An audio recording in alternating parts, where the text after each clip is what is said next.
好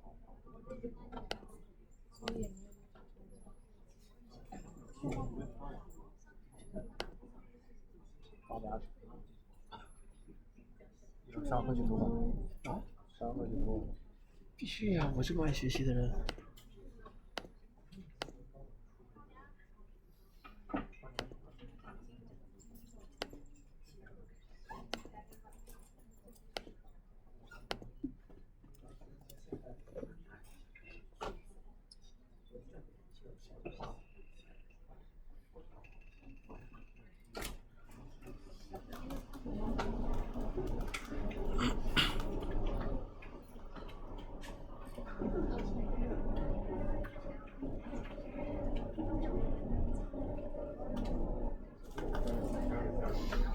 让这个思路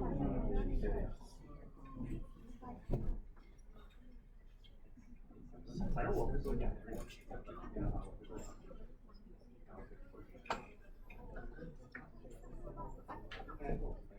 反正一般我做比赛，基本上还常就是跟你配对，基本上都时间不够。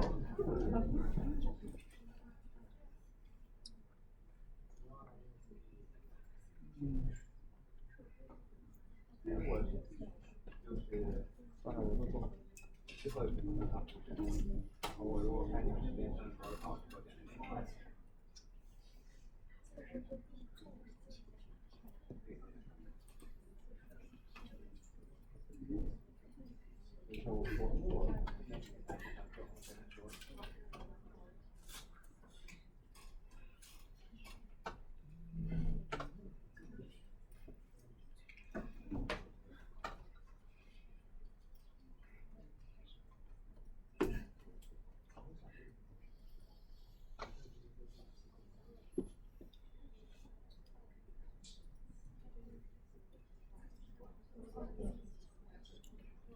对了，明天我找个地去呢。知道吧你？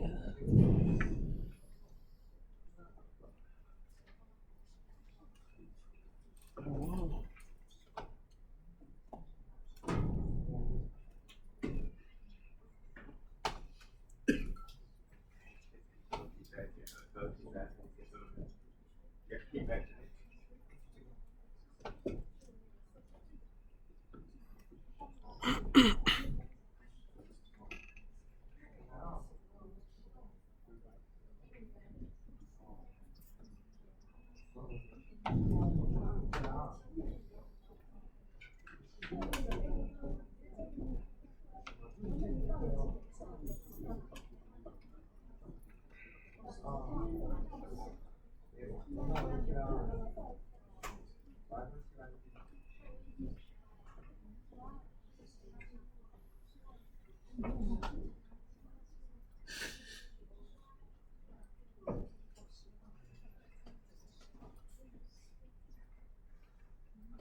下午场，过来。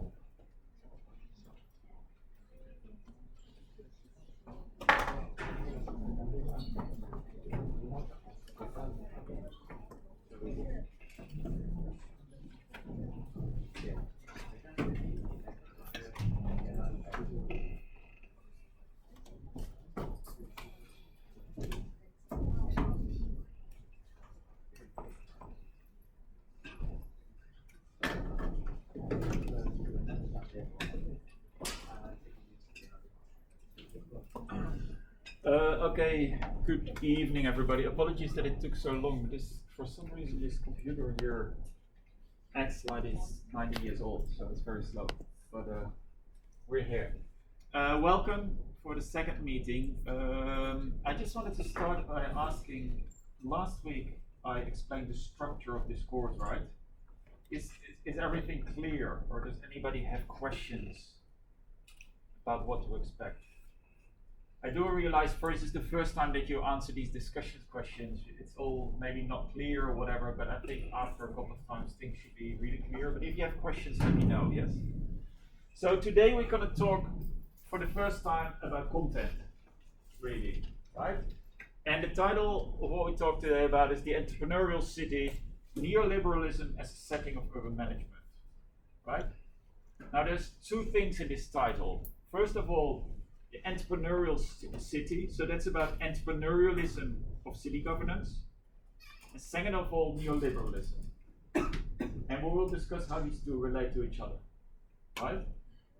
Now I just want to say from the start that when we talk about things like neoliberalism, or actually the entrepreneurial city, of course, the way that this works in different places in the world can be different, right? So for instance, neoliberalism in China, for instance, works differently than neoliberalism in Europe or whatever, okay? But it's still useful also to talk about these things in general.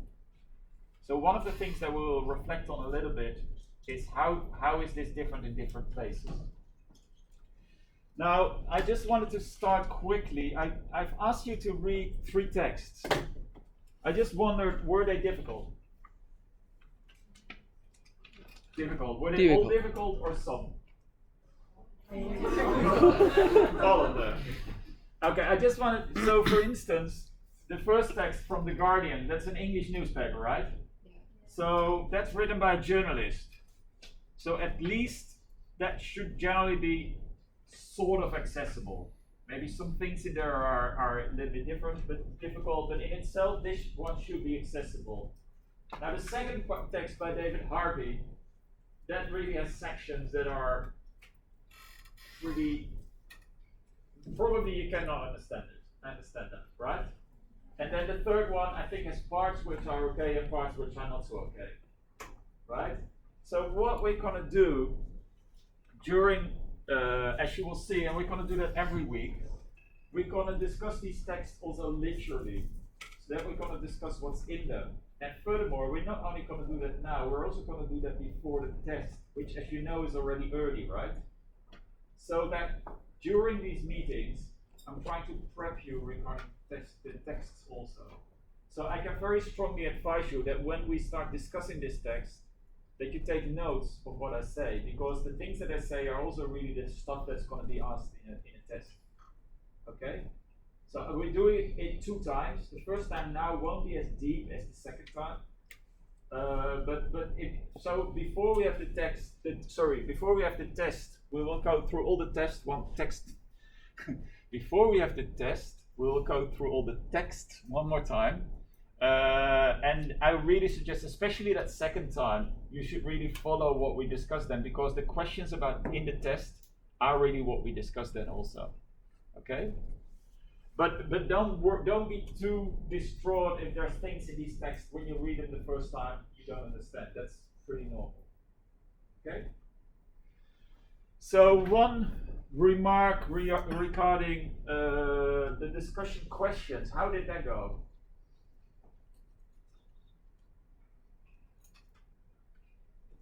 Was that okay? Was it difficult? Was it stupid? Irritating? How was it?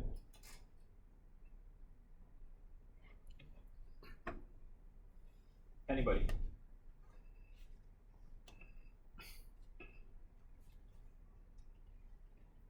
It was silence. Come on, guys, you need to have an idea about that.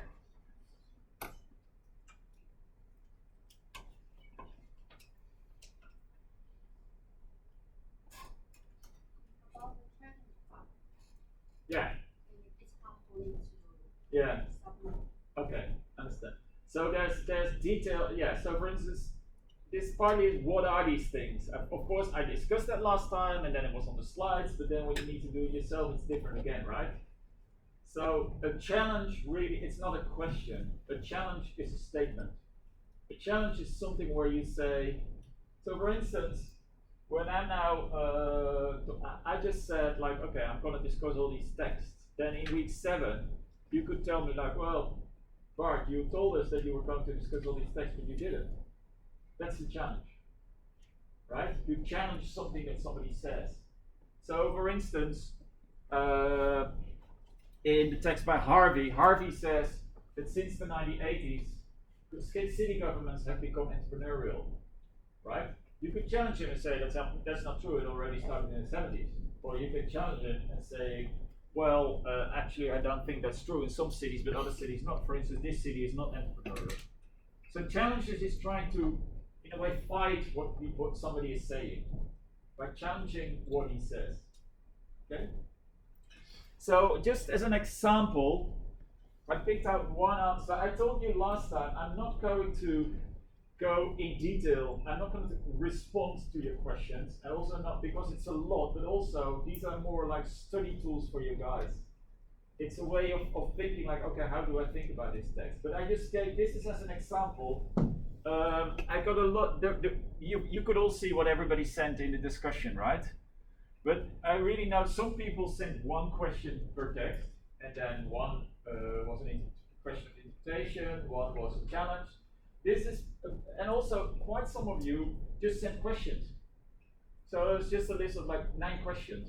But then it's not very clear regarding which text it is for whatever, right? Now you know that yourself, so in itself that's not a big problem. But this is just a pretty, so first of all, title, and then question interpretation, this is the question of application, next title. So it's quite structured, it's quite clear what it is, so that when somebody else looks at it, it's understandable. Now, again, this is just for a discussion forum where you post your own questions, but generally it's useful to realize that when somebody looks at it, it helps to have headings, right? And then just to, these are the same questions, but then a little bit bigger. Also to explain the nature, so the question of interpretation, what are neoliberalism is more than codifying the righteous jibe and the verb I-class. So in the text, the author says that neoliberalism is more than codifying righteous jibe and the verb I-class. So the question here is, why is neoliberalism more than that? That's a question of interpretation, because I don't understand why the author says that. Right? The author says that it's more than that. Well, why is it like that?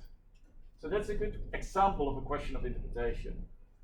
And then the question of application, whether the neoliberalism is applicable in all regions. So the question there is, well, it's all really nice that this paper, this journal article, which was written in the UK, is about neoliberalism, but it's mainly talking about stuff that happened in the US and in the UK maybe. So is this really applicable? So or another way of putting this, of course, could be, is this really relevant for China? Or is this also true for China? And as long as you don't, you could also say, I don't think this is true for China. Then it will be a challenge, right? So a question of application is more like, is this useful for everywhere in the world? And then the question of the challenge here, why is the narration limited to Europe and the United States? Now, this is not really, this has the seeds of a challenge. It's not yet a challenge, right? The challenge would be, well, what you describe is only based on China and the UK. Oh, sorry, the USA and the UK. But if you would write about China, you would write something else. That's a challenge. But this is really pointing in the direction of a challenge, right? Now, it's not, this is just an example, of course. Right? And I read a lot of good questions, so it's also not really about saying that this one was better than the other ones, but it's just one time to talk through what are these questions. Okay? Okay, that brings us to today's content. What are we going to talk about? Now, the background of what we're going to talk about, the assumption there, is that if you want to understand where you are today, you have to understand where you come from, right? So, for instance, if I would want to study a city in China, it's useful for me to, if I'm just going to study how it's now, then I'm missing so much information because there have been so many changes, and it's useful to know what happened the last 30, 40 years to understand what happens now, right? I could not really understand this unless I understand that. The same is true for urban management. If you want to understand where urban management is now and how it functions now, you need to know something of where it came from. So we're going to talk a little bit about now, the neoliberal setting, but in its historical context. So how will we do that? First, we'll say something about industrial and post-industrial cities. or industrial and post-industrial societies, could also be. Next, we will say something about the change from Keynesianism to neoliberalism. And there we will especially discuss the text by Metcalfe. Now, we will observe, I mean, any sort of history like this has to choose where it starts and from where it starts. So if we would talk about these things only about China, we would talk differently. Because the history of urban governance in China is different from the history of urban governance in other places. And every place has its own history, of course, but we have to choose something. So what we're going to do is we're going to talk a little bit broader than China alone. We're going to sort of give an overview of what happened in many places in the world, but then we're going to also talk about the question, is that relevant for China or not? Right? And then, and for Hong Kong, of course, also. Next, we're going to talk about governing the neoliberal city. So we're not going to talk about neoliberalism as such, but we're going to talk about what do governments do in neoliberal cities. And there we will discuss the idea that there is now an entrepreneurial government, and we'll use the text by Harvey and Meyer to discuss that. And the last point will be that we talk about consequences for cities. So first point, from industrial to post-industrial city or society. The first question would be, what is an industrial city? Does anybody have an idea?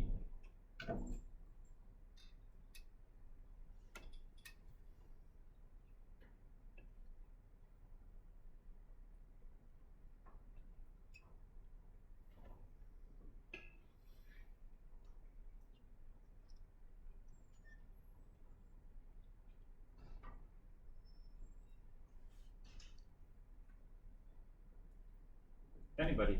What is an industrial city?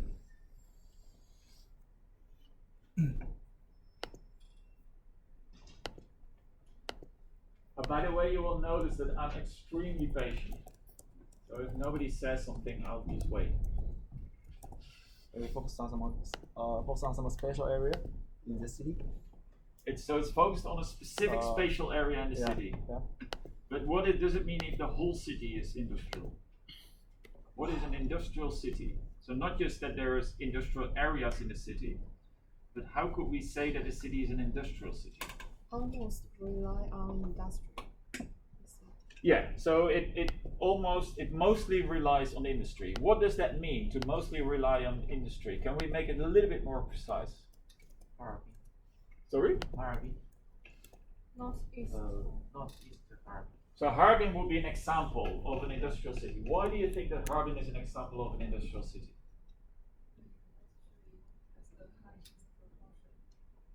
Sorry? The industry has the highest proportion. Yeah, so if you look at GDP in the city, so the gross domestic product of the city, then that which generates most GDP, most money in that economy is industry. That's the common way of defining an industrial city. So that also means in an industrial city there can be agriculture. In an industrial city there can also be services. But the thing is that if you look at the GDP, industry is really the biggest chunk. And you will also see that very often industry really is considerably bigger than the rest. Now the second question would be, what is the role of the state or the local government in an industrial city?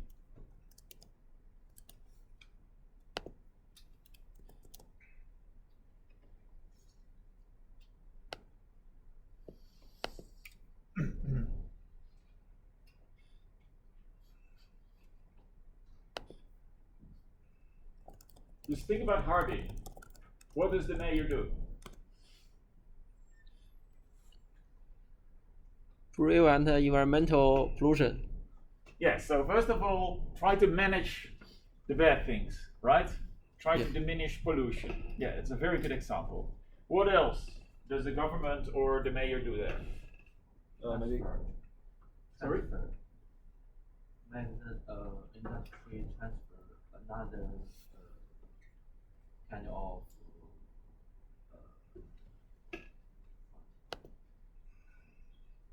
Maybe such as a service. Yeah. So one thing that governments can do in an industrial city is trying to transfer part of their economy to other industries or to other sectors, right? So in China, you will see that all the cities that were industrial cities very often are not really industrial cities anymore. So if you look at the whole eastern ring of all the cities, a lot of cities there are now much more service oriented than industry oriented actually, because industry already moved away. So part of what the government there does is preparing for when the industry leaves, funny enough. You also wanted to say something. I forgot. Okay. Maybe give them policy to help this industry to development. Yeah. So another strategy instead of transition is actually trying to support industries, coming up with all sorts of policies to support industry. This can be cheap land, we all know that happens. It can be tax deductions. It can be maybe helping with regulations for labor regulations, giving all sorts of benefits, making sure that your transportation network is really good, right? All these sort of things that govern, and that can be either the municipal government or the state. So for instance, the Chinese state has been investing a lot of money into large-scale infrastructures, so that cities which were further away from good locations could also develop, right? So there's all these different things. Now, one of the things that you have to realize is that when we talk about industrial cities now, we are really talking about different cities than when we were talking about industrial city about 30 years ago, 40 years ago. So, because of globalization, the whole world has really changed dramatically, and it has also had effects on what industrial cities are and how they function and what the government in the cities do. So that's what we're going to talk about. So, if we look at industrial society, first of all, we are now, if you just zoom out a little bit, right? Now we're living in a global world. There are still different places. So there are cities who are much more focused on industry. Some cities are much more focused on services. Also in mainland China now, a lot of cities are focused on much more on services than on industry. 20 years ago, that was probably not yet the case. Then there was much more industry, right? So these things change all the time. And then if you would go even further back, for instance, in the 1970s, Hong Kong was very strongly an industrial city. So if you would look at the GDP of Hong Kong in the 1970s, it was 40 to 50% was industry. And that was especially in all the industrial buildings that are here. So it was in high-rise buildings, but there was a lot of industry also, right? Now, before that, a lot of the industry used to be in Europe and in the United States, right? So if we go back to that time, at that time, the context to think about was really the national economy. Why was the national economy? This was a time where there were a lot of regulations of import tariffs. So we know that we now live in a global world, right? Now that global world has been created, especially by the World Trade Organization. It has taken away a lot of the boundaries between countries. So if you would go back to the 1960s, for instance, I'm from the Netherlands. If you would look in Europe, every country would have their own car companies, right? So you've got Fiat and Alfa Romeo, Ferrari from Italy, Renault, Peugeot, Simca was from France. Germany had Volkswagen and Mercedes and Audi and a lot more. The Netherlands also had a car company, DAF it was called. It was really bad actually. But each country had their own car company. What was next? If you wanted to buy a car from another country, you had to pay a lot of import tax, right? Why was that? Because in this way, the government of the country could protect their own industries, right? So each country had their own industries. They were all protecting their own industries, right?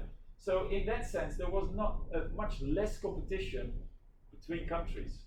It was just within a country, there was the production. So in the Netherlands, they were producing their own cars.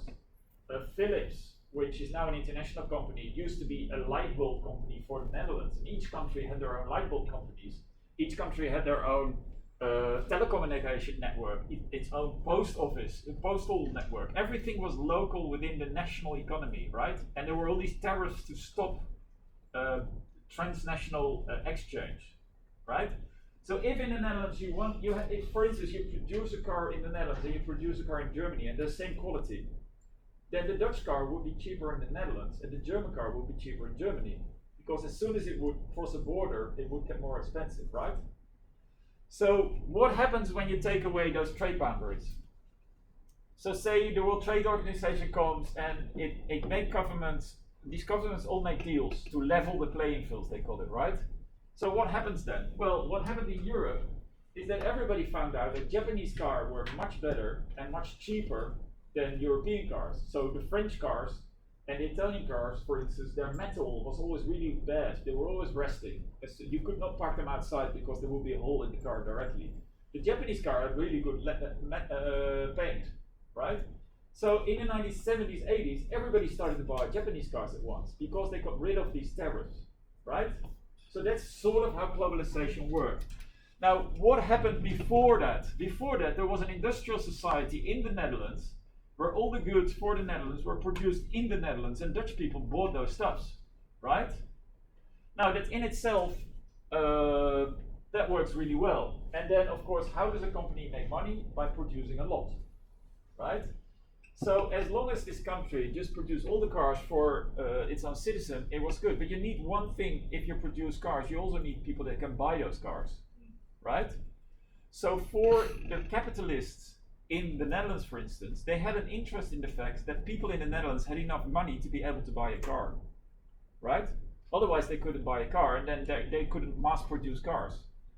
So in this system, before globalization, national governments and economic elites wanted workers to have relatively high salaries because then they could consume. And it's really funny because you would think that a factory owner wants the salary to be low, right? Because then their production is cheaper. But as a whole, capitalists wanted people to have enough money to buy stuff. So in a society where there are boundaries and you think about national economies, actually the governments have an interest and the capitalists have an interest to have relatively high salaries. So these are the times when there were relatively high general incomes, where there was a welfare state, where although it was a capitalist economy, actually the governments took a lot of responsibility. There was a lot of public housing, all these sort of things. So as long as there were these national boundaries, life within these national societies worked relatively well. People didn't have Dutch people didn't have good cars because the Dutch cars were just not so good, right? But then that's not so bad because the rest of the things were good.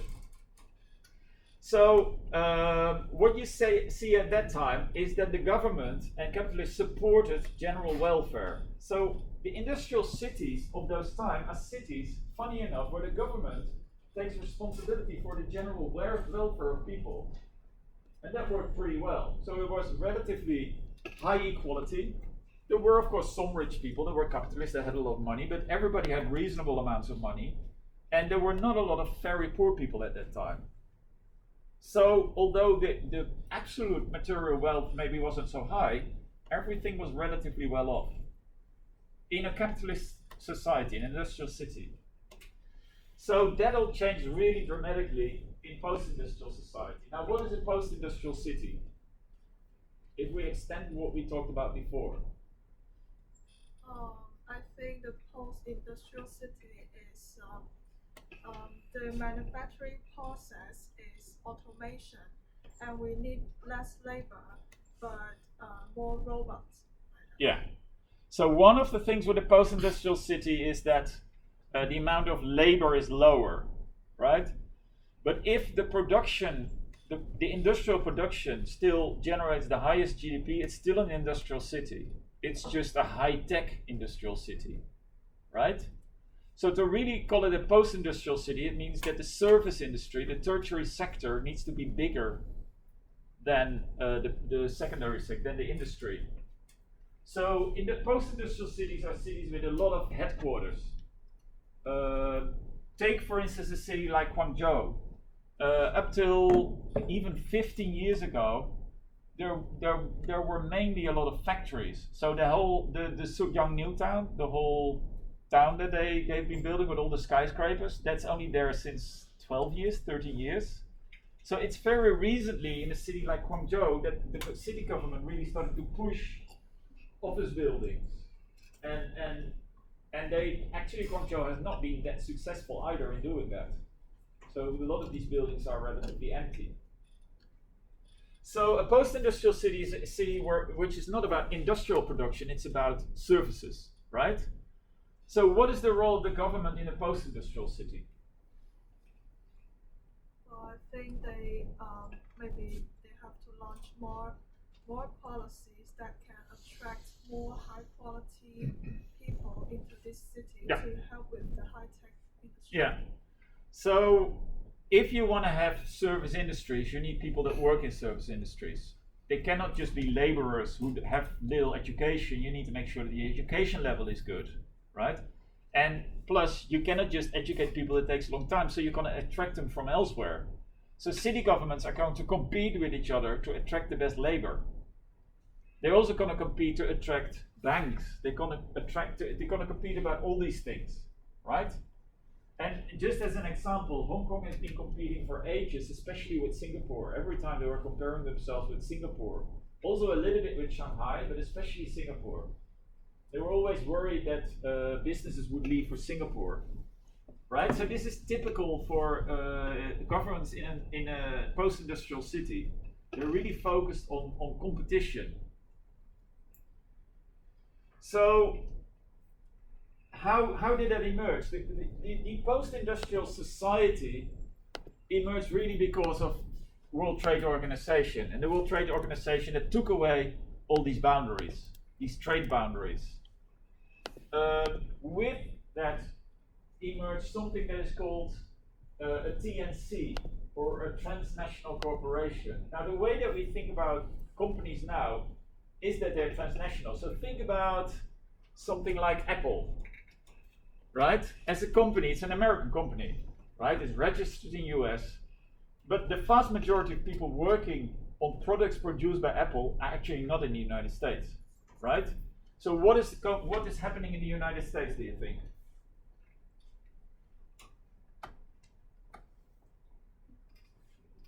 Sorry?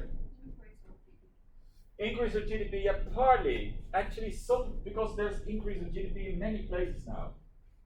But what are the activities within the Apple company that they do in the US? Design, partly, yeah. Design is something that is still very firmly, although they also outsource that to design companies in Europe, for instance, but a lot of the design work is done in the United States. What else do they do in the United States? Marketing. Yeah, I think that the main marketing strategy is started in the US also. Although nowadays, because Apple is producing for all countries around the world, they do marketing in each of these individual countries also, right? So it's quite spread. What else is being done in the US?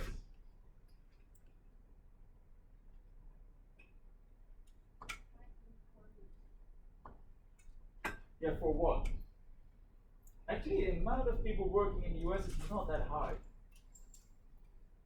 So I think mainly the head office is there, right? So all the strategic decisions, all the decisions about the new models, all these sort of decisions about are we going to make an extra iPad or are we going to make a glass screen that is foldable, all these sort of decisions. And a lot of the design choices are also developed there. Now, of course, the production is not there, right? It's way too expensive. So where's the Apple production? China. But it's absolutely also China. Where else? In India. In India. So the funny thing is actually, if you look at an Apple phone, if you look at all the parts of an iPhone, they're produced of one iPhone, they're produced in many different places. So the screens, I think, are produced in China. Some of the things are produced in Taiwan. Korea has some of the high-tech production, and Thailand also. In Turkey, they produce stuff. And then all these parts are being brought, I think they're mainly put together by Foxconn in Shenzhen, actually. That's one of the big collection points, right? And then it's being sent away again around the world to all these people that need to buy them. So that's a transnational corporation. And then, of course, all these This means that all these companies producing these different parts, that's quite a legal challenge for Apple, because how do you know, for instance, in Turkey, the screen is not the right size, right? So you need to have a contract with your Turkish company that you outsource to, right? So you need lawyers, you need accountants for the accountants internationally, you need bankers, you need all these services to make that work. Well, those people very often are in places like Hong Kong. For a long time they were. So basically you get this whole international division of labor for one company, which is everywhere. And then where are the consumers? They're everywhere, right? Now this Apple, I told you before, in an industrial society, capitalists are worried that there's enough consumers that can buy their things, right? Because they need to have enough money. So they wanted the salary to go up. Do you think that Apple is worrying about having enough consumers? I see people shaking no. Why not?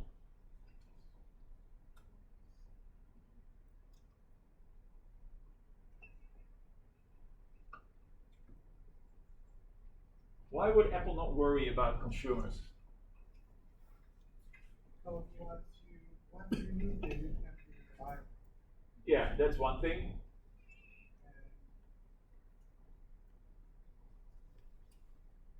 So let me rephrase.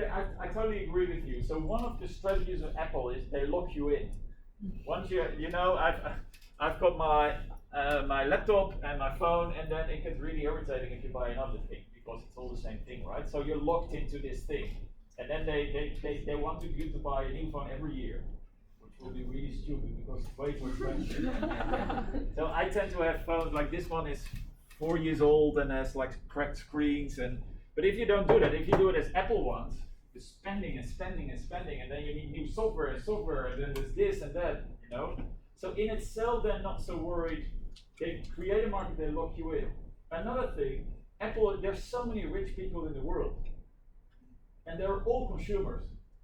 Right now, in the industrial society, your only consumer market was the people in your country. Now for China, that's not a big problem because there's 1 billion people anyway, right? But for the Netherlands, that's 15 million people. That's really small, right? Now for an international company, there's so many rich people around the world. You never worry about having enough consumers. You're worried about competing to get those consumers maybe. There's enough consumers. That's not the problem, right? So does Apple care if there's a lot of poor people?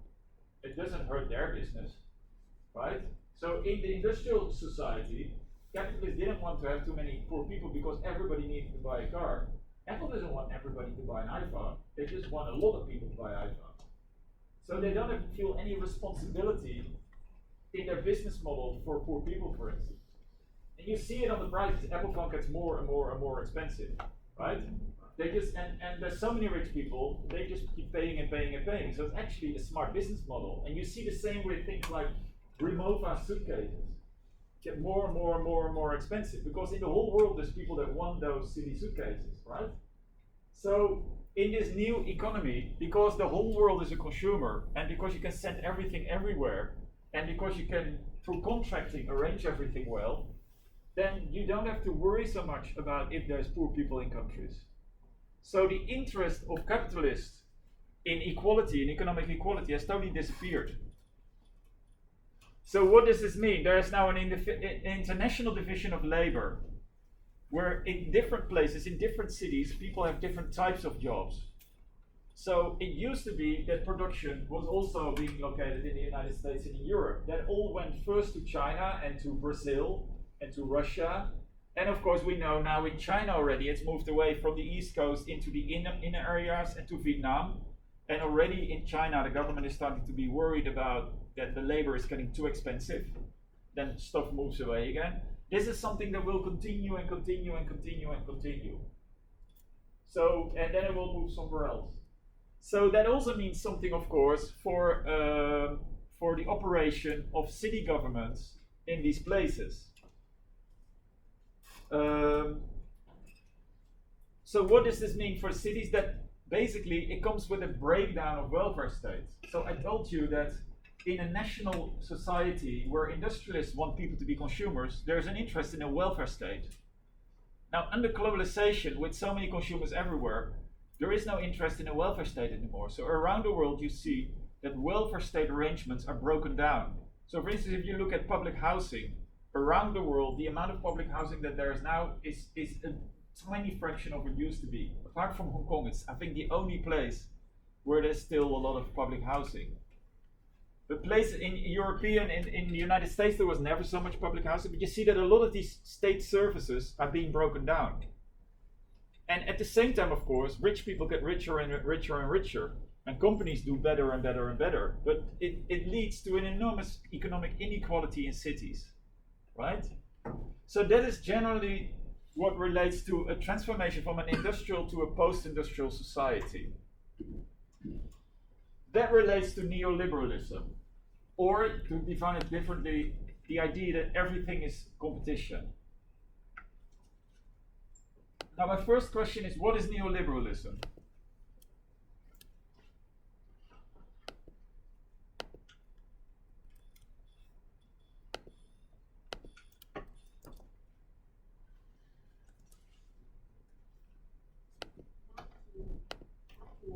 Sorry?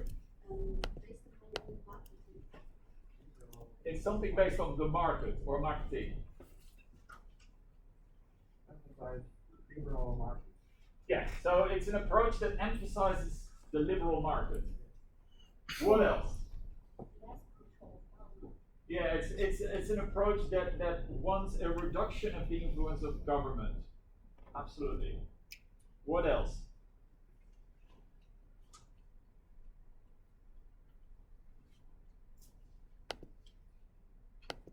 To boost fair market competition.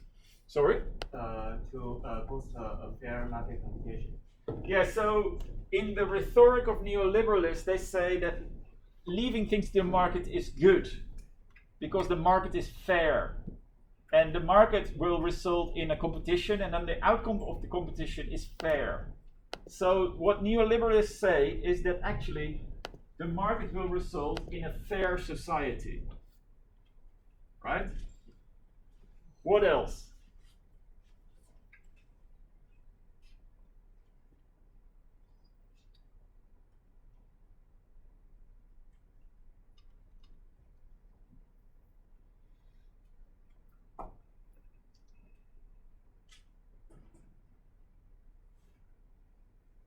I'm missing at least one thing that was also very strongly in this paper, in the Guardian article. So far we've really talked about neoliberalism as something in relationship to the state, the relationship between the state and the market. What Metcalfe argues in his paper is that neoliberalism is also something about people, that you can have a neoliberal identity. And what is the core of neoliberal identity? They can think that everything is a competition. That increasingly you perceive everything as competition. And that you perceive that everybody has to win in that competition. And that the outcome is then fair. So if you didn't get a degree, or if you don't have a house, well, then you didn't do your best. The market is fair. That's the idea of neoliberal ethics. So everybody has to fight for themselves for what they can get, and the outcome of the free market determines if you're worth what you get or not. And it's your responsibility to take what you get. So everything is competition. So that's at the core of the text of Metcalfe. Now, what does this paper describe, or this article?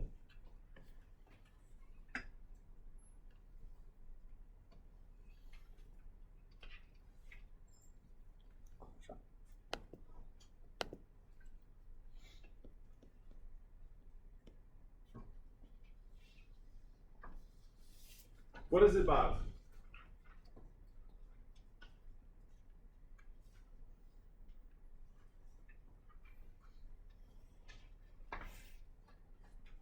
Let's take one step back. Who is Metcalfe, the author? Did anybody look up? Or another question, what is The Guardian?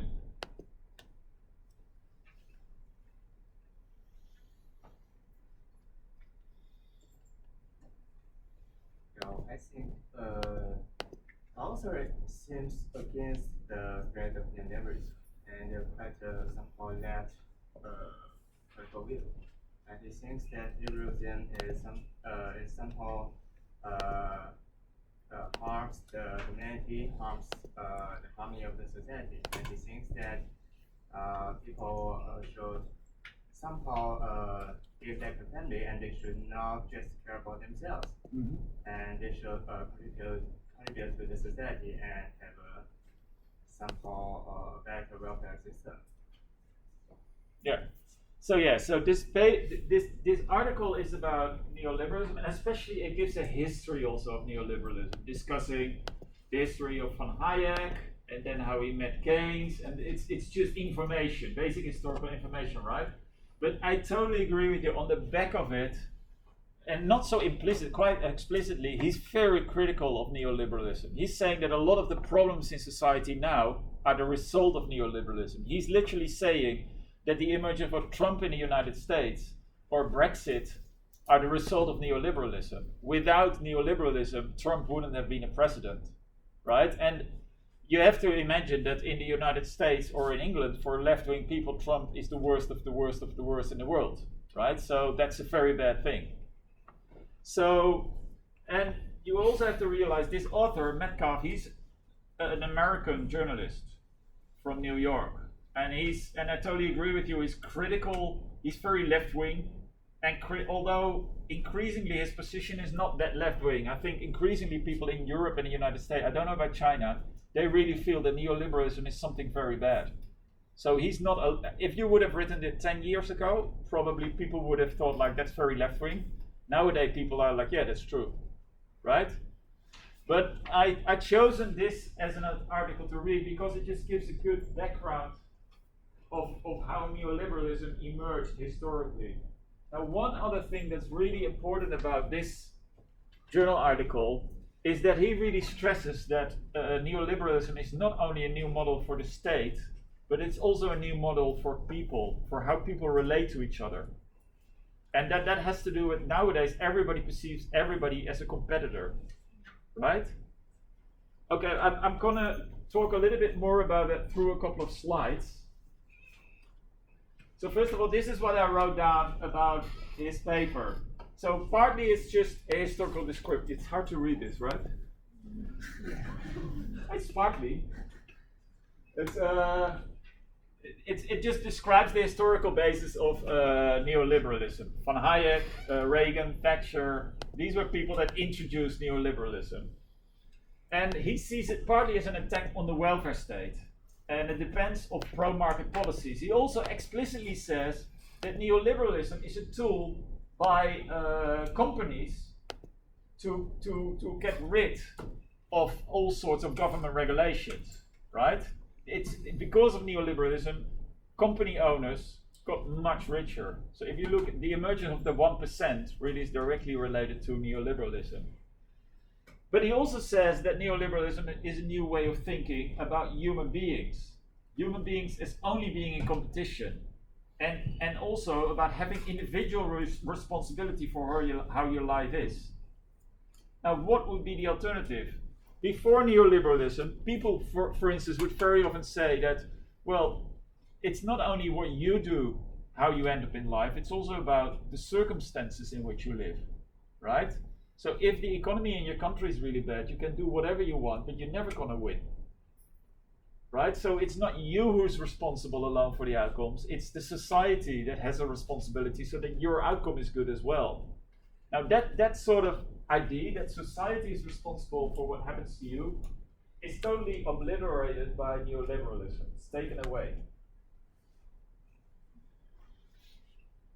So what does that do? Well, if everybody is only competing, of course nobody wants to take care of it. Everybody starts to focus more and more and more on themselves, right? So if people don't trust anymore that society will make sure that their lives will be good, then they're also going to invest less in society. They're only going to think about themselves.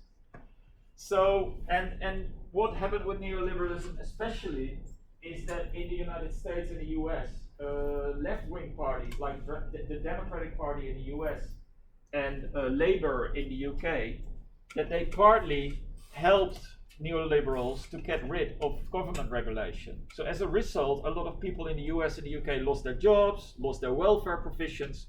So these people are really, really angry with left-wing politicians. And this is also why they're not voting left-wing anymore. So if you look at the support for Trump, for instance, in the US, these are a lot of old Democrat voters who are just angry with the Democratic Party. And then they rather just vote for Trump. Right? So in that sense, also Metcalfe says that the emergence of Trump is a consequence of neoliberalism. So to summarize this, neoliberalism is a new common context. I will say something more later, but there are analyses in countries around the world, also in China, saying that in different ways, neoliberal policies have been enacted everywhere. So also in China, the role of the state for a long time diminished and got smaller. The state has always been very present, but much less than, say, that 30 years ago. Although, of course, recently things are changing again. So this story really is different for countries, but at the same time, there's a mutual development.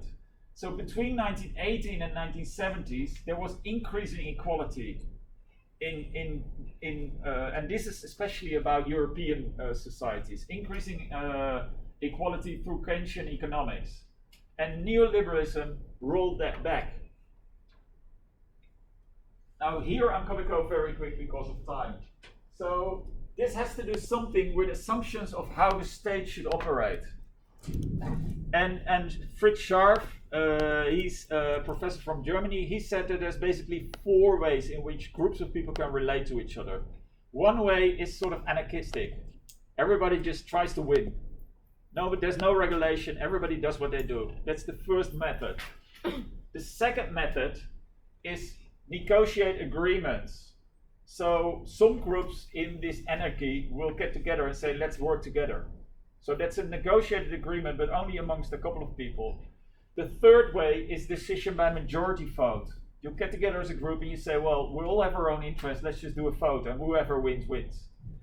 The last way is hierarchical direction. There's one actor who is deciding everything for everyone. And of course, for a long time, governments functioned like that. They were the head of a society, deciding what happened in that society. Not only in communist countries, also in Western social democracies.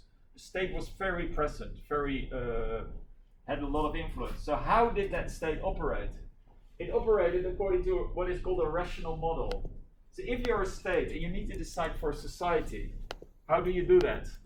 Well, almost always they followed some sort of set of rules. So for instance, first they analyze the situation. Secondly, they choose what they wanted to, which ends they wanted to reach. Next, they would look at alternative ways of reaching those ends. And then they would score those alternative ways. And then the best one in the scoring would be chosen. It's sort of a rational way of thinking about what you're doing. And this is an approach that is followed by countries around the world for a long time. So governments, city governments or state governments would do this. They would make all these analyses of what do we want to do? What are our challenges? What are our alternatives? Which alternative is best? And then they choose the best alternative, right? Now, what are the problems of hierarchical steering? Why would it be problematic for a state to operate like that? So if you're a government, a city government or a state government, and you're the one that needs to decide for that society, what would be your problem?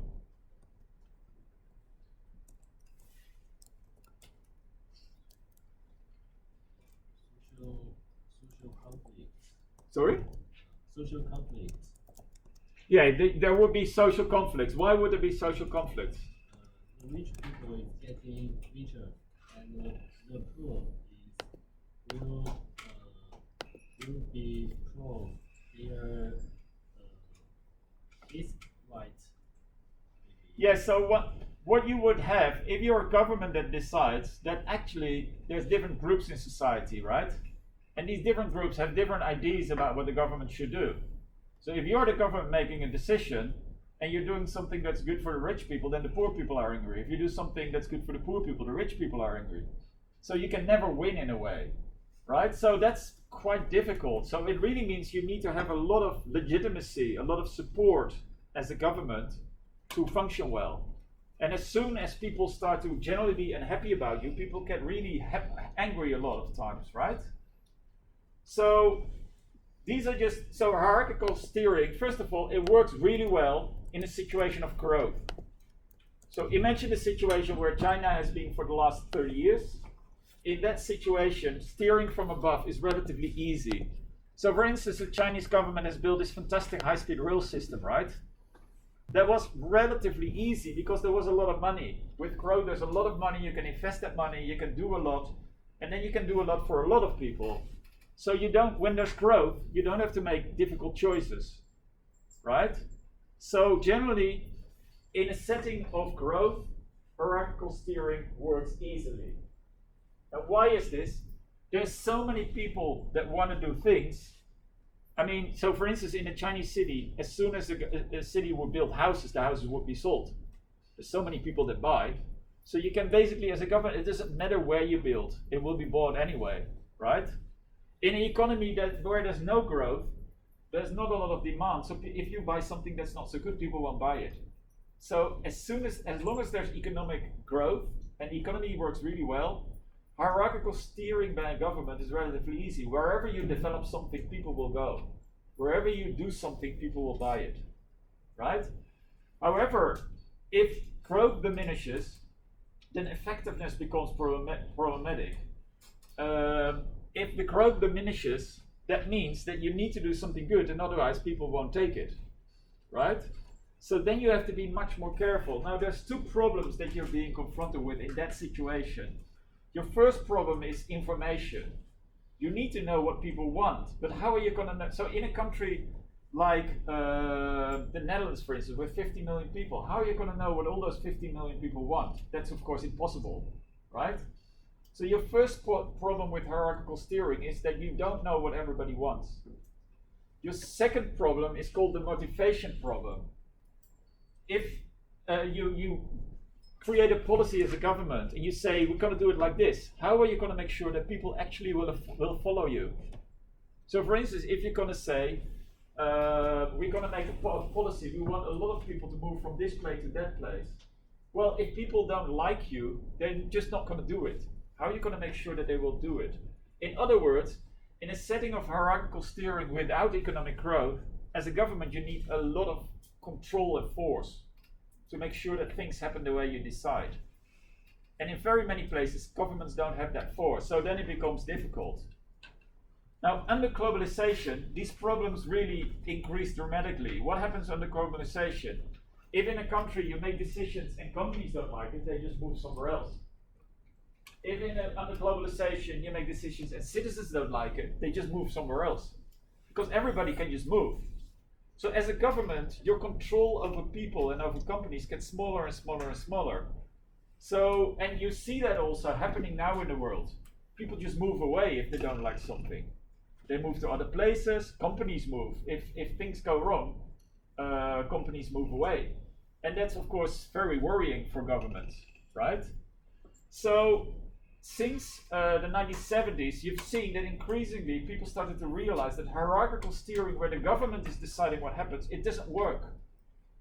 So that meant that governments needed to rely more on the market as a mechanism of steering than on deciding it themselves. So it's not like they wanted it, but they just had to. And that also meant that the government, as those who make a decision, just became one party amongst other parties. So governments lost a lot of their influence and a lot of their position. One more thing happened, and that's that this went together with the creation of a new ideology or a new way of the world, that everything is competition and the outcome is fair. Now this is a book by Dardot and Laval. They're two French sociologists, and they write about how the idea, the mindset of people in society nowadays is totally different from how it was 30, 40 years ago. I just listed a couple of examples. So first of all, Airbnb. Now Airbnb, how does it work? It works on the fact that people who have a house want to rent it out, right? Now it's partly this is a business. So it's just companies buying up houses and then putting them on Airbnb. But partly it's also really private owners that have a house, and when they go on a holiday, they rent it out, right? Now, 30, 40 years ago, people who had a house would never, ever rent out their house to people they didn't know. Because your house is your home. It's not a financial asset that you rent out. It's your home. It's your sacred place, right? You don't want strangers in your home, right? You would maybe let friends live there if you go on a holiday, but then you wouldn't ask them money. They're your friends. You're not going to ask money from your friends to live in your house, right? So it's a very different mindset. How is it nowadays? Everybody just thinks, oh, I have a house. That's an asset. I can use that to make money. And while I use it, I rent this house. It's really awesome. Then I go on a holiday for a month to I don't know where, to Thailand, to a beach. It's really cheap to live on a beach. So if I just rent out my house, I can do this in Hong Kong. The market is good, so I get a lot of money. I do it a little bit more than my rent, and I can use that money to stay in Thailand for a month, right? So everything, so you're thinking basically as a business in your private life. So even your house, which is sort of your most private thing almost, it's where you live, everything becomes an asset that you use to gain an advantage, to make money in everything. So I had friends who were staying in Bali, and I wanted to visit them because I hadn't seen them for a long time. And I asked my friend, hey, yeah, we want to go over. Can we come then and then? And he answered me, I'm not sure, maybe we're renting out the guest room then, so I'll have to see if you can come or not. And I was really like, so basically making money is more important than seeing your friends. But this you know this is how a lot of people now think, right? That was impossible 40 years ago. People would not do that. There was a much clearer difference between your private life and relating to friends and on the other hand making money. You would not mix those two. Right? So it's one example. Another example is studying. I mean, you guys coming from mainland China, you know about competition, right? You're all just growing up in competition, and this is the whole. I mean, you're really also. I can only imagine that you're worried because it's scary. There's everybody, and there's not so many opportunities, and everybody's fighting. So you start fighting and fighting and fighting, right? So you perceive studying as being in competition with your fellow students. So each of you here, you're classmates, but you're also in a way competitors, right? And that's really changed. 30 years ago, your classmates would be your classmates. They would never be your competitors. You would share everything with each other, right? But this is really, and of course this is a little bit black and white, but it's really changing. And this is because now, I mean, I told you before, in a setting of growth, everything is quite easy. Nowadays in China, you have to start worrying. Housing prices is so high. If your family doesn't have a house already or money, how are you ever going to buy a house? Right? How are you going to get a job? Because after studying, you first get an internship. I don't know how it works. You don't get a steady job directly, and then your first salary is not so high. So there's a lot of concerns, right? So before, the states made sure that students didn't have to have such big loans. There were steady jobs, so everything was much more secure. So you didn't have to compete so much. So it's a second example how the mindset of people have changed. Now, the third example relates to that. This is that when in that setting where everybody's competing, everything sees everything as a way to make money and as an asset, if you see people who don't succeed, then you don't feel pity, but you think they're stupid. This has to do with responsibility. In a society where the market is fair and everything is market competition, then the outcome is fair. So if you're as one of these crazy amounts of students are competing and you win, you get a job, somebody else doesn't, you're not going to feel bad for them. They should have done better, right? You earned it yourself, so they should also have earned it. So it's their mistake. So under neoliberalism, if you don't succeed, you have to feel bad yourself because you did something wrong. It's really, really quite bad. That was really different 30 years ago. 30 years ago, states would feel that it's impossible that everybody's successful. It's just practically impossible. There's not jobs for everybody. So a state would take responsibility to make sure that also people who do not succeed still have a decent life. not maybe a fantastic life, but at least decent. Nowadays, states take less and less and less responsibility for these things. So these are some very fundamental changes that come with neoliberalism in your private life and in your private thinking. So a last question that I have about this is, how do you guys feel about China being neoliberal? Do you think China is neoliberal? Do you think these things are relevant for life in China?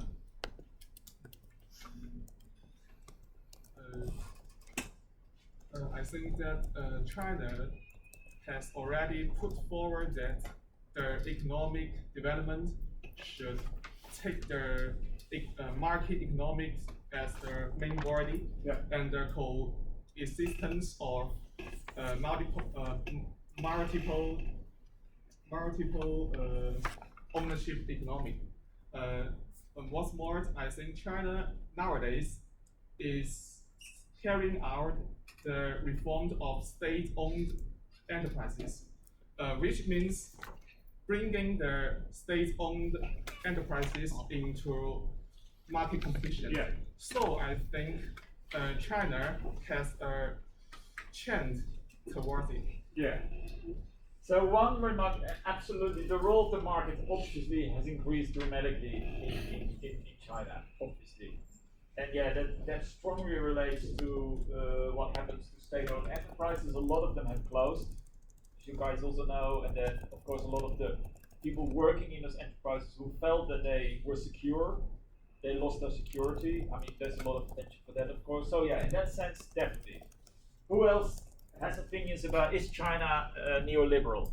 I think in terms of ideology, China is not totally neoliberal, because actually the Chinese government they suggest that emphasize that they're still responsible for people's basic needs, the decent life. But if you want a better life, then it is your own responsibility. Yep. And well, actually, even in the Western countries, in their classical ideology of neoliberalism, actually they have assumption that people have equal opportunities to fight for their own success, and so that if you fail, then it is your own problem. But the problem is that people actually, in fact, they do not have equal opportunities. So that the states are trying to make sure that their opportunities are more equal. For instance, they provide some aid to the educational sector. So in China, I think the government is also trying to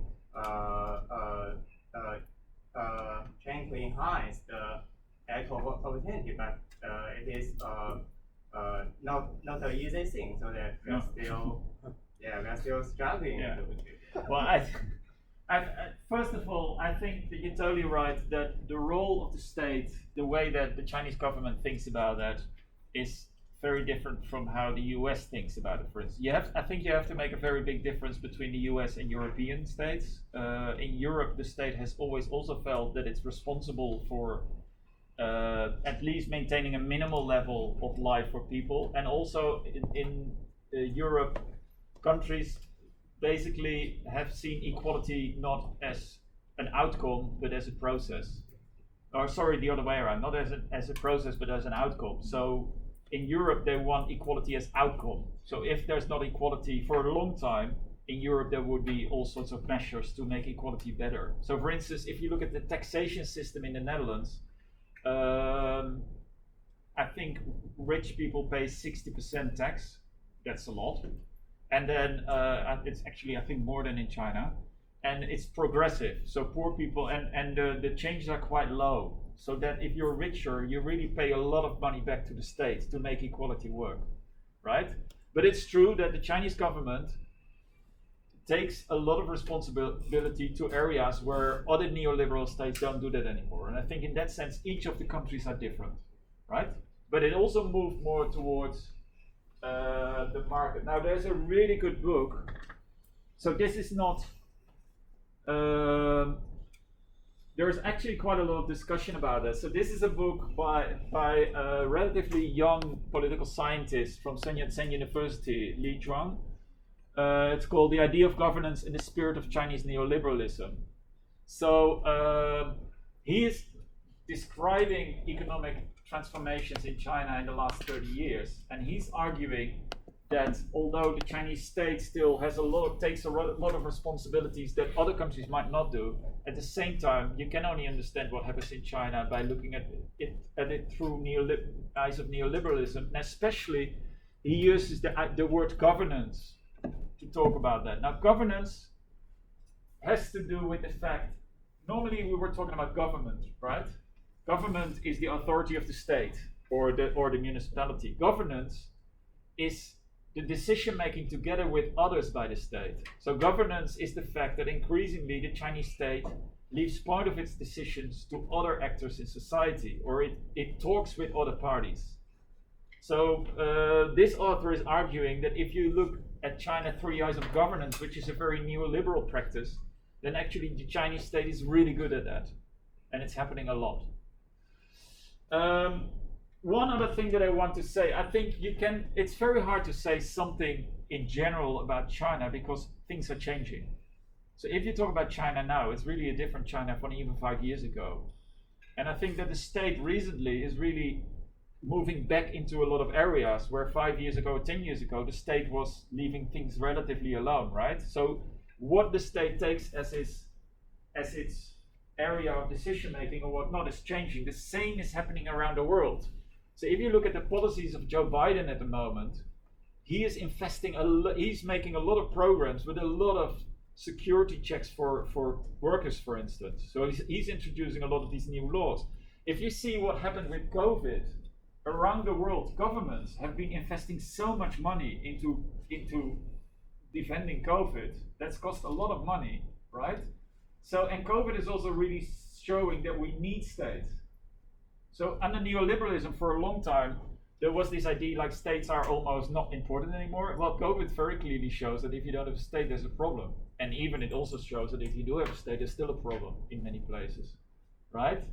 So it's not like there is one movement from the Keynesian welfare state towards neoliberalism, and there's also a move back at this moment. Now that's what's happening now. You could say that in many places around the world, there's sort of a return of attention to government and a move away from governance. So it also relates, for instance, to climate change. Climate change is also clearly showing if there's no action by governments, there will be a problem. So remarkably, first with the world financial crisis in 2008, 2009, you would have expected that there would have been a big backlash against bankers and that sort of things, right? That didn't happen. And theorists of neoliberalism were very surprised. Like, why is the state not hitting back at banks? Because clearly neoliberalism and bankers had caused this, right? So very long people saw that as a reason to say, well, neoliberalism is here to stay. But in recent years, you see different things. So if you look at the responses to COVID, around the world, governments are really taking a big responsibility financially to deal with COVID. So if you look at quite some European states, they have enacted arrangement that is, for instance, if companies have to close because of COVID, they get money for their workers. So there's a lot of government support in many places around the world for these sort of things. You also see really around the world an increasing criticism of the enormous inequality that has been emerging. You see protest movements in cities around the world. And especially you see protests about neoliberal housing market. I mean, yes, in China the houses are expensive, but this is the same everywhere now. I mean, in the Netherlands, if you want to live in Amsterdam, it's almost as expensive as in Hong Kong. And the salaries in Amsterdam really are much lower. So if you relate it to salary, actually, there's many cities in the world now where it's just almost impossible to buy a house. Unless, of course, you've got rich parents. So this is a movement that you see around the world where people start to resist against these neoliberal policies and where governments start to take action again. So maybe it could be that just at this moment we're at this turning point. And we also all know that, for instance, Donald Trump had all these protective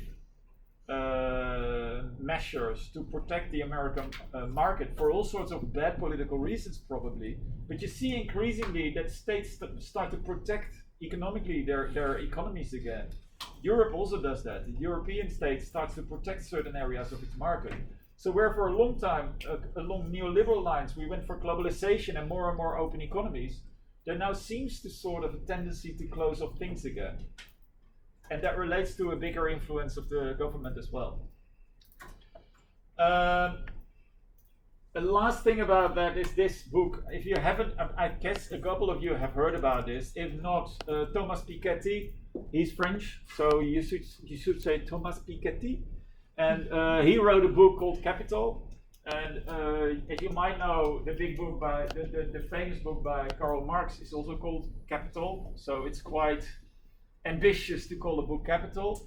But he did an enormous empirical study of what happens with inequality under capitalism. And his study shows and proves that capitalism always results in bigger and bigger inequality.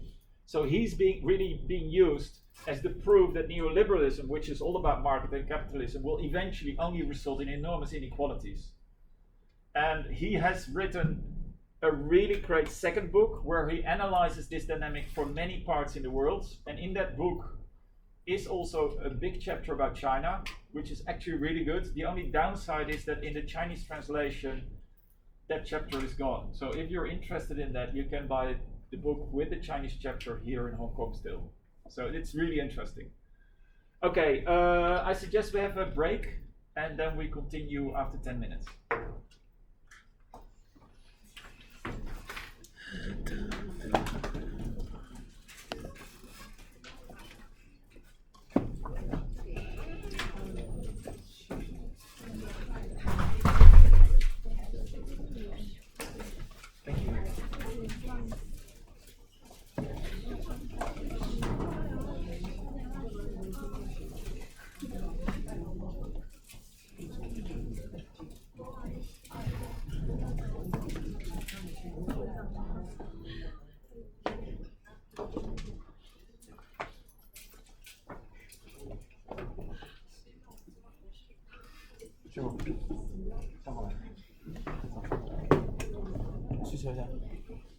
可以。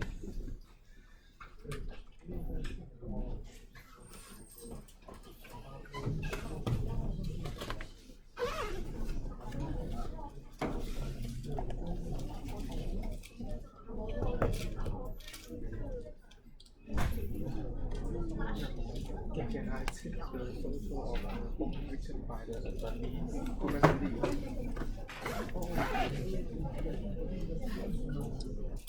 Yeah, that one is not in the presentation. True. It's not in the PowerPoint. I can't find it. No, I included it today. So it's not in the upload version.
自拍。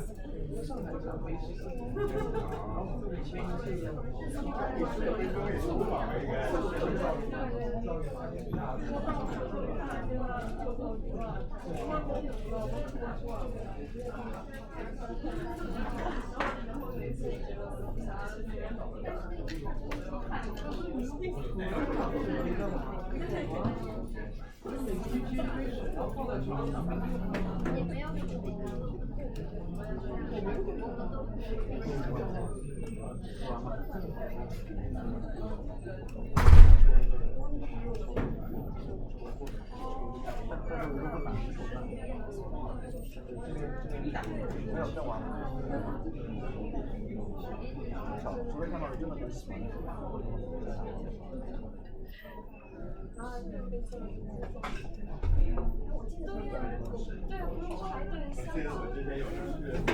明天他不去了。啊？咋了？他就说时间太长。干啥呢？都这次短的呀，上次我们7个小时呢，上次我们还7个小时呢。太早了，我觉得太早了。不是你去晚了，你再晚点回来。可以晚点回来吗？晚上那还等啥？下周应该有。毛线有。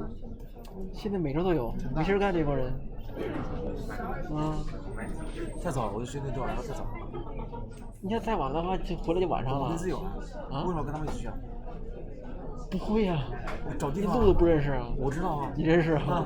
行，那就跟着你去啊。没有啊，你去爬山，你就不太好，他肯定有其他人一起爬，你就跟他后面走就行了。你会遇到跟你一些遇到一些。不是，你得有那个系统性的这个爬呀，我不是为了那100公里吗？你想不想去这？啊？我带你去一个比较著名的景点没啥意思啊。不是，就是爬山的 hiking。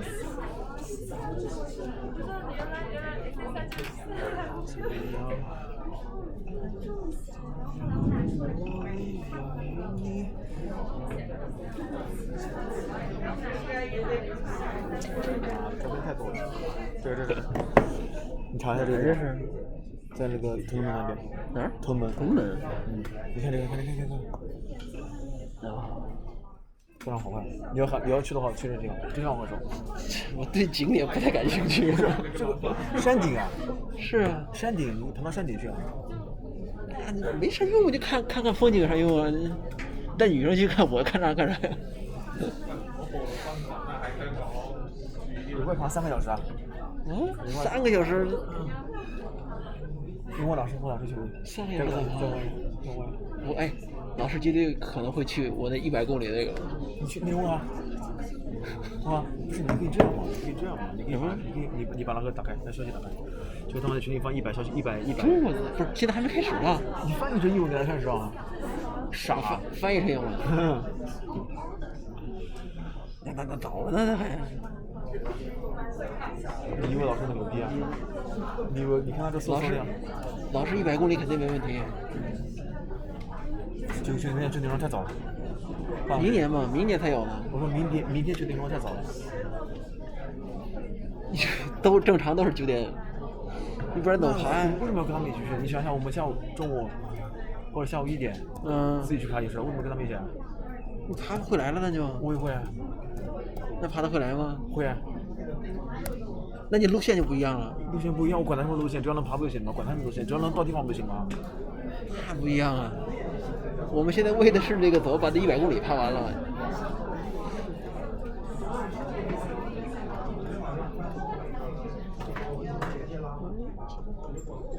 Okay, guys.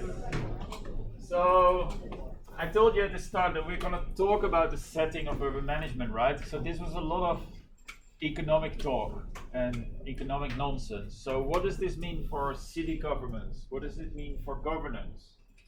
That's what we're going to talk about now.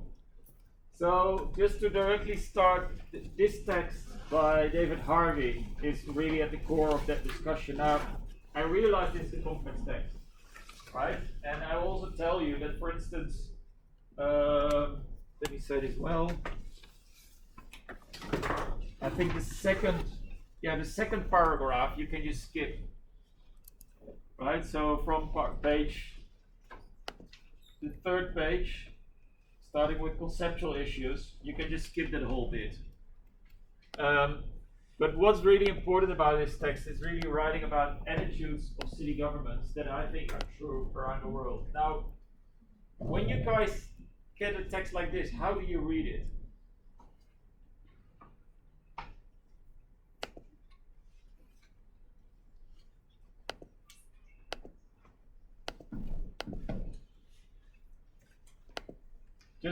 Just as a process, how does it work? You download it and then you print it. Sorry, and then translate it in Chinese. Which is it translated in Chinese? Is it a Chinese version? No, tell me. That's okay. Or do you just put it in a translation machine? Yes. Okay. Okay, but then there is not an official translation, so it's just translation software, right? Okay. Now the downside of translation software, of course, is that it's not so good. I mean, it's okay, it's okay, but especially when a text is difficult, very often the translation software misses the essence, right? So it's challenging, right? Okay, so you've put it in the translation software, you've got that document and you print it out. What do you do then? Sometimes some sentences we translate, we cannot understand also. No, I can imagine. But do you also read the English version or only the Chinese version? Probably only the Chinese version, right? So the downside is that in that way you miss a lot. And probably you miss some of the essential things. Now, don't get me wrong, it helped. So I speak Thai, but not really, just like you guys speak English, right? So, but I also need to read Thai. So obviously, when I get Thai, I also put the text in Google Translate, and then I get the text in English. And then, although when I read it, it sort of makes sense, but then it's also actually some of it is totally wrong. Also, and you learn how it's wrong in a way, so it helps you. Still, you also actually should read the English version, but of course that takes a lot of time. Then it gets a lot, and I know you guys have a lot of courses, so you also need to do other work and everything, right? But anyway, I wanted to talk with you guys a little bit about how can you make your reading efficient. So what do you do when you read a text? So you start with the abstract. I think that's a good thing. What else do you do? So the good thing about journal articles, of course, is they have abstracts, right? So academic journal articles always have abstract. The abstract in Harvey's text is not so good, I must say. But generally, when you submit an article to a journal, the journal always will check if your abstract is good. And you get a lot of feedback if your abstract is not right, and you need to change it, and you need to do this. So the abstract is always a good point to start. What else do you do at the start? Sorry? The title and the subtitle, I think, yeah. So and honestly, it's really stupid, but very often when a text is just written, you sort of don't read the title, right? But really try to imagine what this, because the title is really pointing you in a certain direction. What else do you do at the start? Conclusion. So read the conclusion early is really helpful because, especially with texts that are really complex, if you understand what the argument is, it's easier to understand what you're reading. It sometimes takes a bit more time by doing that, but still it's good. What else do you do? Highlight some keywords. Yeah, keywords is actually very useful, yeah. What other things?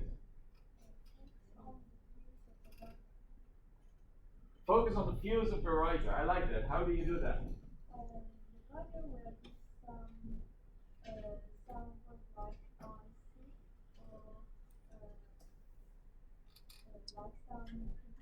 Yeah.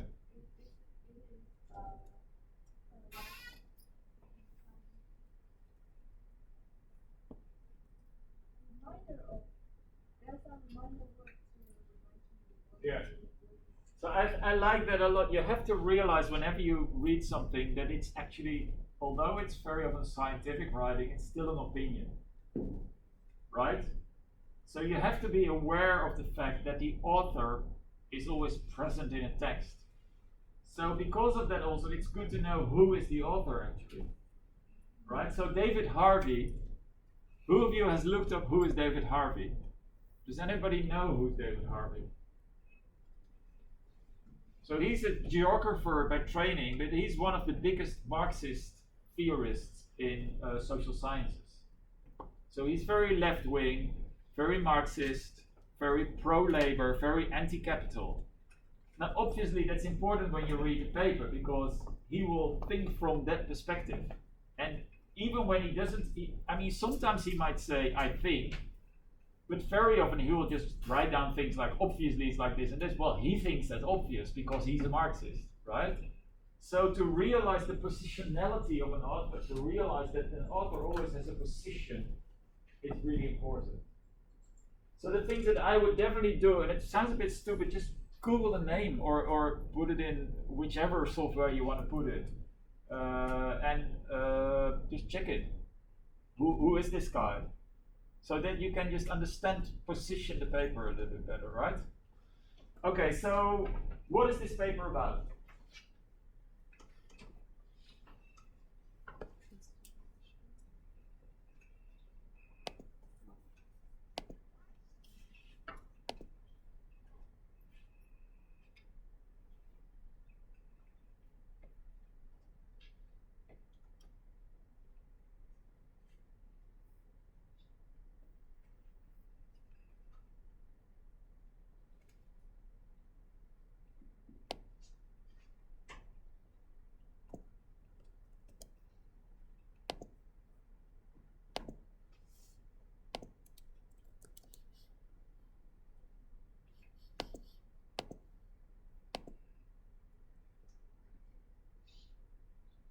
Anybody, what is this paper about? If you would have to summarize it in a sentence, what is the summary?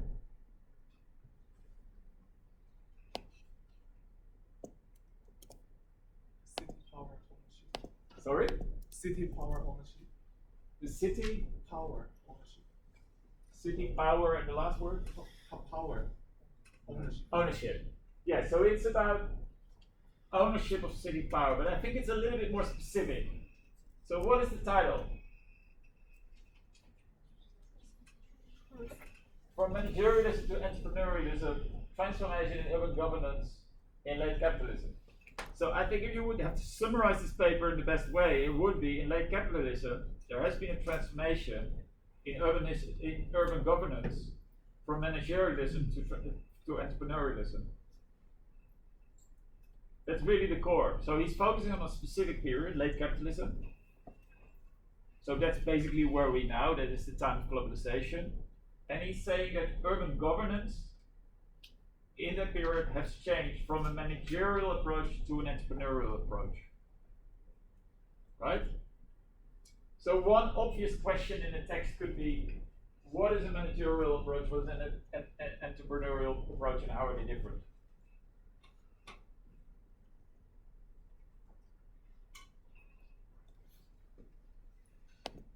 So what is managerialism?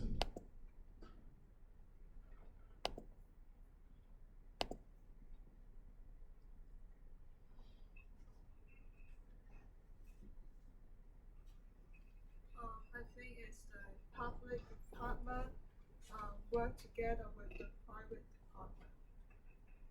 That's managerialism.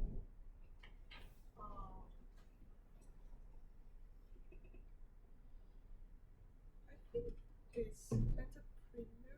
That's more entrepreneurial, yeah. Yeah. But if there's been a change from managerialism to entrepreneurialism, what is managerialism? Now, it's a bit of a trick question, because almost in the whole paper, Harvey doesn't discuss managerialism. If you would search the word managerialism, you would, I think, only find it in the abstract. I'm not sure, I can't remember, but it's hardly anywhere. So only in the abstract he says something about managerialism. Is it here? Such an entrepreneurial stance contrasts with the managerial practice of early decades, which primarily focused on the local provision of services, facilities, and benefits to urban populations. So managerialism is city governments who supply services, facilities, and benefits to their population. So what are services?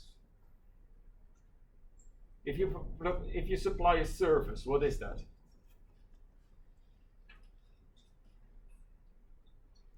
It's like a really mixed thing, right? It's fire services, it's postal services for a long time, or government activity. It's all sorts of things that you do for your citizens. Cleaning the road, all that sort of things. And providing facilities, that's the government that builds sports centers where people can sports, build a government that builds public pools where people can go to swim, a government that builds libraries, all that sort of things. That's facilities that the government supplies. And then benefits, these are all these sort of government transfers.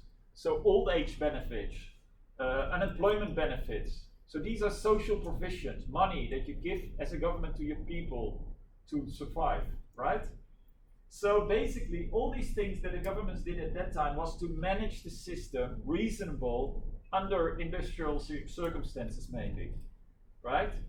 So if we go back to the industrial society, where it was not really about competition so much, and the state was there to sort of support everybody, this is the state managing all the people in the city, right? The city was, at that time, city government was really not busy with trying to improve the economy. That was not part of city government policies. So that's a managerial approach. A managerial approach, and here's quite a literal definition in the abstract, and then you need to be able to explain what that means, right? So what is an entrepreneurial approach? It's actually also in the abstract.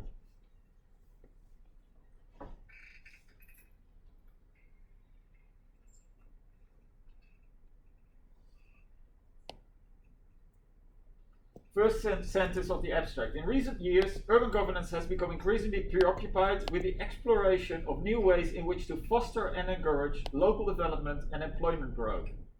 Such an entrepreneurial stance. So what they described before is the entrepreneurial approach. So an entrepreneurial government encourages local development and employment growth. So an entrepreneurial government is a government that tries to support the economy of a city in all sorts of ways. And that seems normal for a government, a city government to do, right? Nowadays, in China, definitely mayors are trying to improve the economy. District councillors or the district mayors are trying to improve the economy of the district. The governor tries to increase the economy. Everybody's trying to do that, right? But that was not the case before. That's quite also in China. Before the economic transformations, mayors were not busy with improving their economy so much. There was the national government who decided what went where. And then there were the state-owned enterprises were busy improving the economy. But the mayor was not really that busy with trying to attract companies, that sort of thing. So the same goes for other places around the world. So under neoliberalism, city governments become entrepreneurial. They feel that their city is in competition with other cities and they need to win that competition. Now next, what Harvey does, he discusses different ways in which a city can be entrepreneurial, and that's in the third section.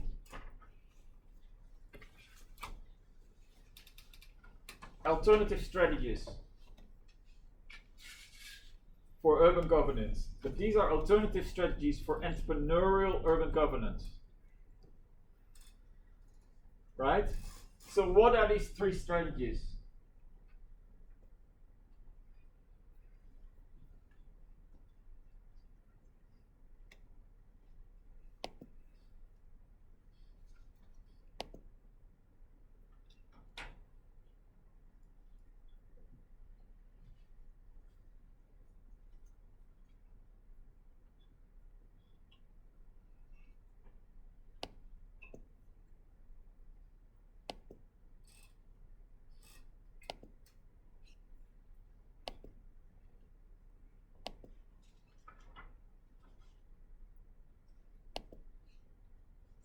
So this is on pages 8, 9, and 10. Now I do realize that the way that David Harvey writes is quite complex. It's not very clear, right? So his first strategy that he mentions is city governments try to attract industry, right? Now how does a city attract industry? You're a mayor, you need to attract industry. What do you do?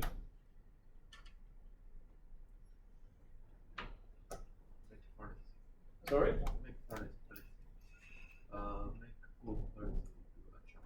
Yeah, so which policies do you make? What's the content of the policy? Free land use. Free land use. Low tax. What else? Tax. Yep. Maybe make sure that there will not be problems with the workers. Right?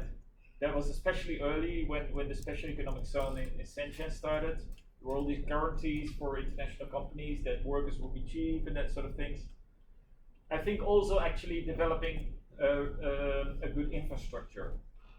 So make sure that you're guaranteed good electricity, that you're guaranteed there is a good road to your factory so that you can get your stuff to harbor, or that you can get your stuff to an airport, right? So these are typical things that a mayor can do. So that's the first kind of entrepreneurial strategies according to David Harvey, right? So he's saying city governments used to be managerial, now they've become entrepreneurial in the sense that they try to support and really push their local economies. The first way to do it, the first strategy, try to support your industry by all these sort of policies. The second strategy that David Harvey mentions relates to tourism. One of the big growth industries, especially in cities that are post-industrial, so if your industries go away, you need alternative ways of economies.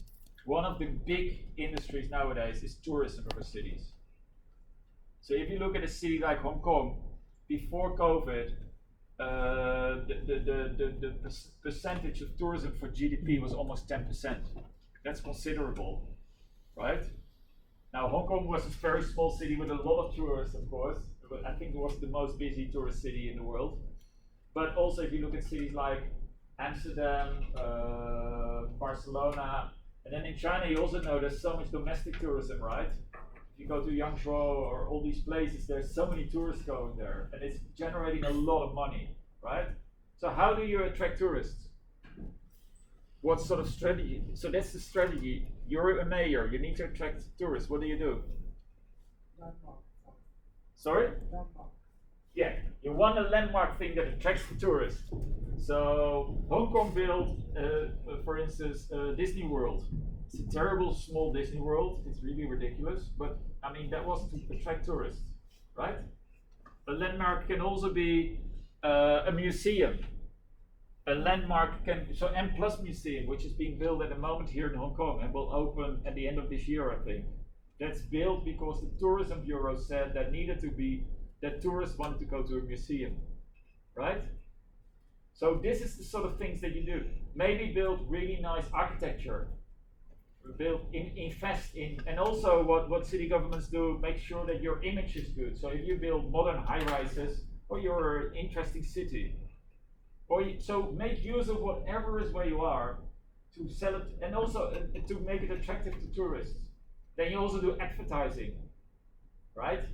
So you all know all these national advertisement campaigns like Malaysia truly Asia and all that sort of. So cities do that also. They have advertisement campaigns to attract tourists, right? And then build hotels. Make sure that you have a lot of beds, good hotels. And if it depends on where you are. If it's Chinese tourism, then of course the tourism agents are really important. So very often, Hong Kong government, for instance, made good deals with tourist agents, so that the agents wanted to bring people here. So there's all these things that you can do, right? The third strategy, this was the second. The third strategy, city governments can try to attack service economies, big banks, big law firms, that sort of economies. How do you attract those?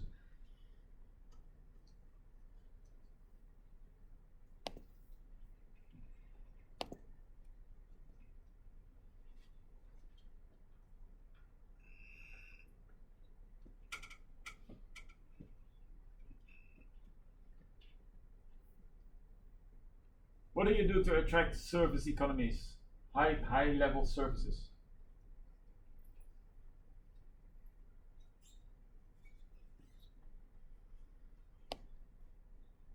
How about build good offices? So grade 8 offices need to have at least 4 meters height so that they can have all these technical stuff in their ceiling and everything, right? How about attracting high level people? I mean, for the banks here in Hong Kong, they need to have really smart bankers.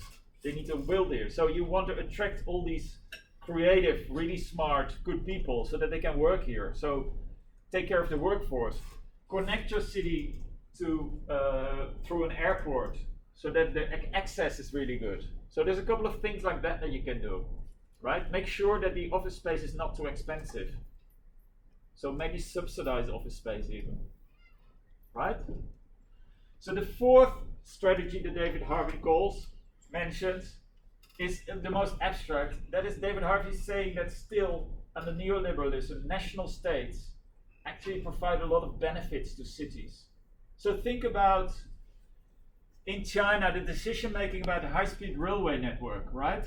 For a city, it was really important to have a station.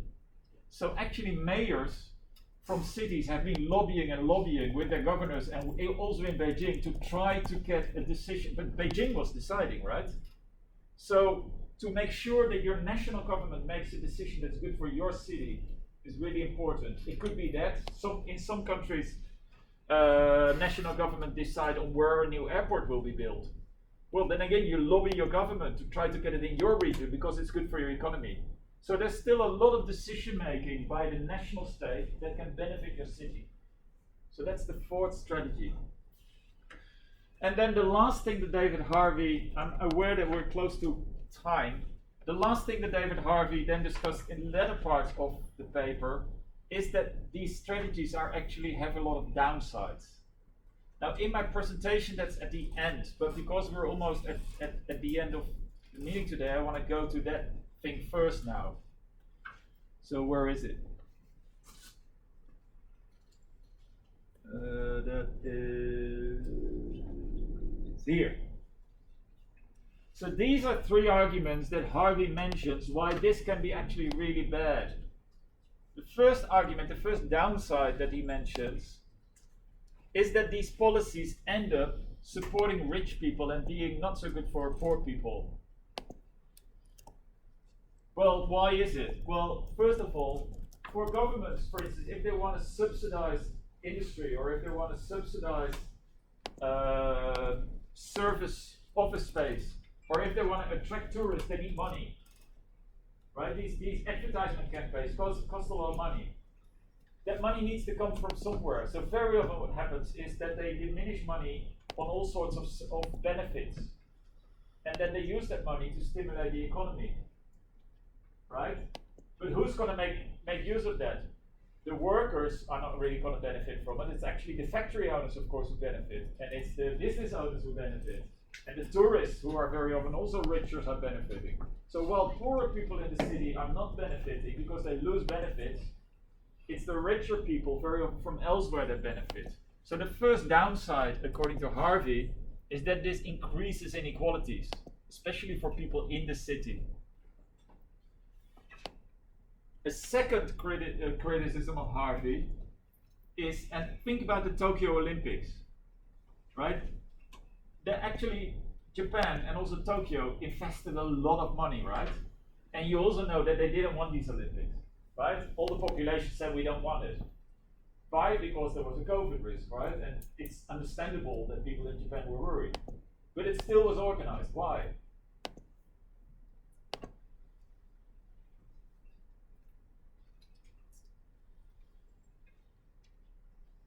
Why was it not cancelled?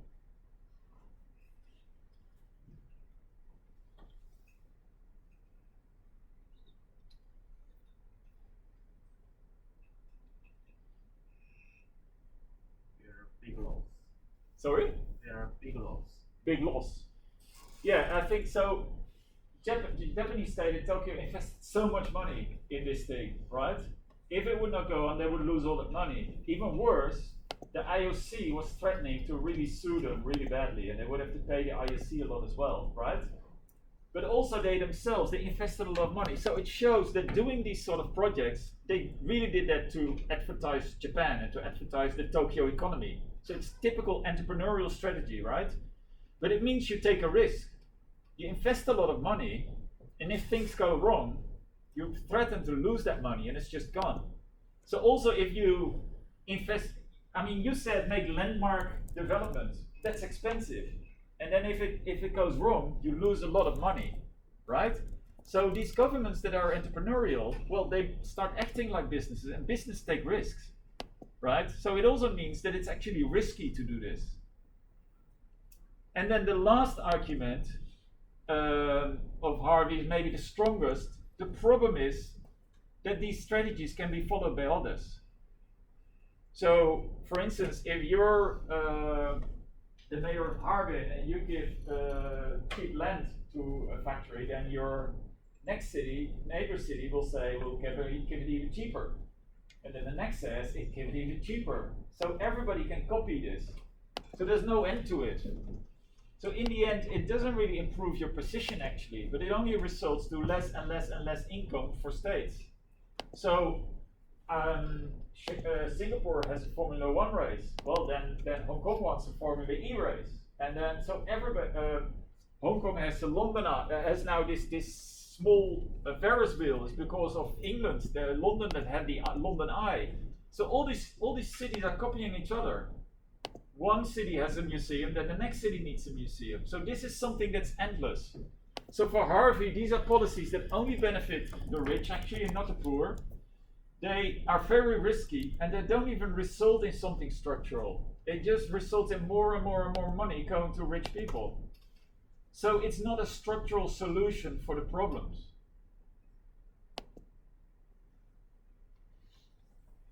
So those are then the arguments of Harvey.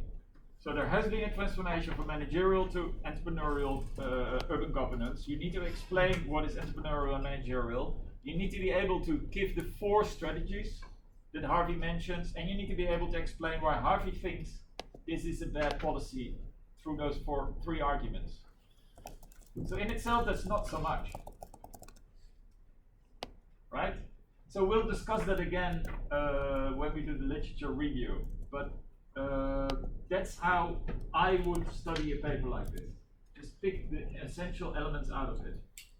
That's also how, so in the test, if there's a question about Harvey's paper, the question will be about any of the things that I just mentioned, nothing else, right? Okay guys, I still had slides in my presentation, but it's really late already, so I want to suggest that we stop and that we meet each other again in 1 week. Okay? No?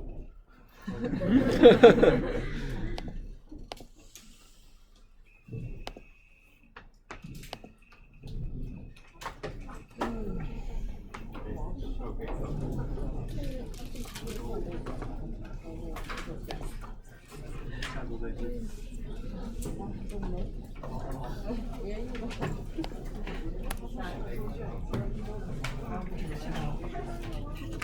他说他意思是你要去小约旦爬山，去上去跟他说。这次是绝对可以的。说到临时的名字，我们就开到今年底。找一下是什么名字，我好好奇，我想去。录肯定录了，但是你不是那词儿叫什么？